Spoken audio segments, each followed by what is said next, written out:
항상 대한민국에 정확하고 빠른 소식을 알리기 위한 시스코크입니다. 구독과 좋아요는 영상 제작에 큰 힘이 됩니다. 유럽의 분위기가 최악으로 흐르기 시작했습니다. 이제 3년차로 접어든 우크라이나 전쟁으로 전 유럽이 공포에 떨고 있는데요. 이제는 유럽에서 자존심을 내려놓고 대한민국이라는 동아줄을 잡기 위해 안간힘 쓰고 있습니다.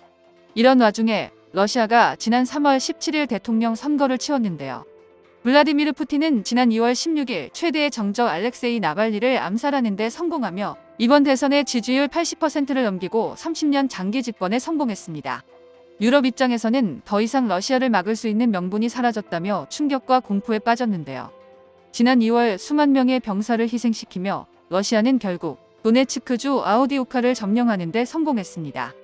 도네츠크 북부에 위치한 아우디우카는 우크라이나 동부전선 핵심 지역 중 하나였는데 그만큼 러시아의 공격이 격렬했지만 우크라이나군은 돈바스 내전부터 무려 10여 년 가까이 아우디우카를 지켜내왔습니다. 사실상 아우디우카의 생존이 우크라이나 입장에서는 돈바스 탈환의 마지막 희망이나 마찬가지였는데요. 이런 아우디우카를 10년 만에 다시 러시아에 빼앗겼으니 우크라이나의 전략적 타격이 이만저만이 아닙니다. 지난 1월까지 단 3개월에 아우디우카 공방전 동안 러시아군의 중장비 손실이 자그마치 500대에 육박한 데 비해 같은 기간 우크라이나군의 동급 장비 손실률은 37대 남짓에 불과했는데요. 우크라이나 군이 구축한 아우디우카 방어선이 상상 이상으로 강력했다는 증거이며 러시아 입장에서도 많은 손실을 감당하더라도 중요한 위치이기에 밀어붙였다고 볼 수 있습니다. 우크라이나군이 아우디우카를 빼앗긴 가장 큰 이유는 포탄 발사량에서 알 수 있는데요. 러시아는 현재 하루 약 1만 발의 포탄을 발사하는데 우크라이나 측의 발사는 고작 2,000발 수준으로 5분의 1 수준입니다. 우크라이나전에서 러시아가 우세한 가운데 러시아의 포탄 생산량이 미국, 유럽을 합친 물량의 3배에 가까울 정도로 생산 전쟁에서 압도적 우위를 점한 것으로 알려졌습니다. 러시아는 현재 포탄 공장들을 24시간 연중 무휴로 가동하고 있다고 하는데요. 러시아의 군수산업 종사자는 전쟁 이전 200만에서 250만 명 수준에서 현재 350만 명으로 늘어났습니다. 이에 더해 러시아는 지난해 이란에서 포탄 최소 30만 발을 수입했으며 북한에서도 최소 컨테이너 6,700개 분량의 포탄을 도입했는데요. 반면 미국은 2025년 말까지 매달 포탄 10만 발을 생산하는 것을 목표로 하고 있습니다. 하지만 이는 러시아 생산량의 절반도 안 되는 규모인데요. 이런 생산량의 격차는 고스란히 전선에 반영돼 러시아의 공세가 우크라이나의 방어를 압도하는 결과로 이어지고 있습니다. 미군과 동맹국들은 그간 우크라이나에 M1 에이브럼스 전차, F-16 전투기 등 여러 정교한 무기 시스템을 지원했거나 지원할 예정이었는데요. 그러나 군사 전문가들은 이번 전쟁은 누가 포탄을 더 많이 쏘느냐에 따라 이기고 질 가능성이 크다고 보고 있습니다. 나토의 고위관리는 우리가 지금 당면한 최대 이슈는 탄약이다라며 러시아가 포탄 생산의 강점을 통해 전장에서 상당한 이득을 누리고 있다고 평가했습니다.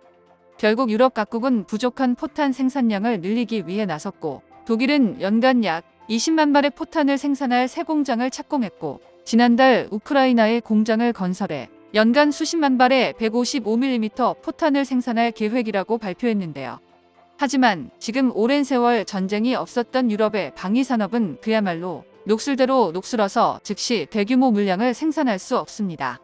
물론 러시아의 상황도 마냥 좋다고는 할 수 없는데요. 지금 러시아에서 전쟁은 일상이 되었습니다. 러시아는 지난 2022년 9월경 부분 동원령을 발령하며 무려 80여 년 만에 전시 경제체제에 돌입했고 이를 확립하는 데 성공했습니다. 물론 아무리 러시아가 전시 경제체제에 돌입했다 하더라도 러시아 본토까지 전쟁의 화마에 휩쓸렸다면 상황은 달라졌을 것입니다. 하지만 우크라이나 북토만 일방적인 피해를 받고 있는 상황에서 러시아 본진까지 올라가기엔 우크라이나 혼자만의 힘으로는 역부족인데요. 더군다나 전쟁 전 우크라이나의 군사적 기반은 러시아에 비하면 조족지혈이나 다름없었습니다. 아무리 전시 경제체제와 서방의 제재로 러시아의 경제사회 구조가 썩어 문드러지고 있어도 생산 거점 자체는 멀쩡한 이상 전후방 가릴 것 없이 온 국토가 전쟁터인 우크라이나가 물량 싸움에서 따라가는 건 불가능에 가까운데요. 오죽하면 미국 대통령조차 우크라이나 전황이 불리한 까닭은 의회가 우크라이나 지원에 적극적이지 않았기 때문이라고 강하게 비판할 정도입니다.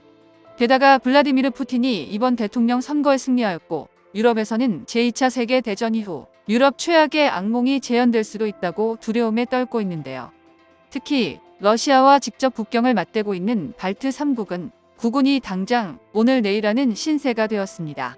러시아가 우크라이나 다음으로 발트 3국을 노릴 확률이 가장 높기 때문인데요. 상황이 이렇게 되자 결국 한국의 몸값은 점점 높아지고 있습니다. 당장 러시아에 대응할 수 있는 군수 생산 능력을 가진 나라는 현재 한국밖에 없기 때문인데요. 한국은 현재 155mm 포탄을 연 200만 발 정도 생산할 수 있는 유일한 나라입니다.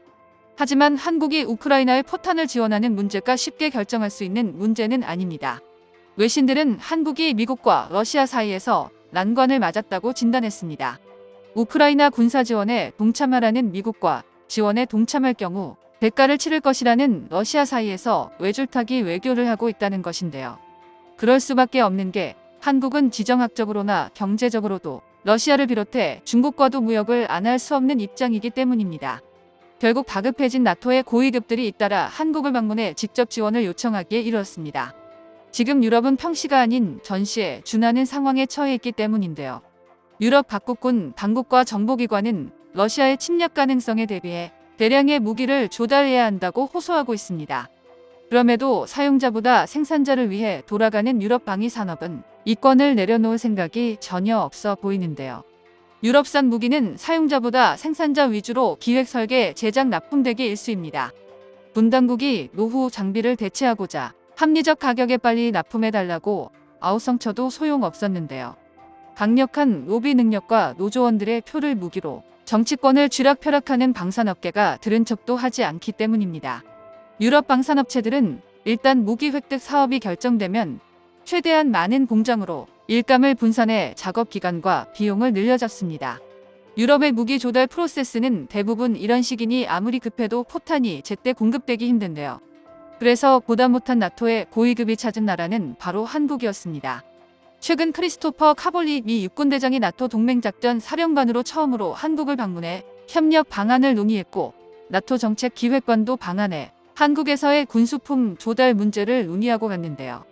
유럽의 재무장 움직임과 우크라이나 전쟁의 장기화로 이제 유럽연합마저 한국에게 아쉬운 소리를 하는 입장이 된 것입니다. 우크라이나 전쟁 이후 현재 유럽의 탄약류 가격은 최소 5배에서 최고 10배까지 올랐는데요. 장기 집권에 성공한 푸틴이 두 눈에 불을 켜고 직진하는 걸 막기 위해선 현재 가지고 있는 포탄의 수량을 더욱 늘려야 하며 결국 대한민국밖에 답이 없다는 걸 콧대 높은 유럽연합이 깨달은 겁니다. 대한민국 무기체계는 유럽의 위기 속에서 의도치 않은 대박 신화를 써내려가고 있고 한국산 포탄을 비롯해 한국 무기들이 유럽의 평화를 지키는 방벽이 되길 바랍니다.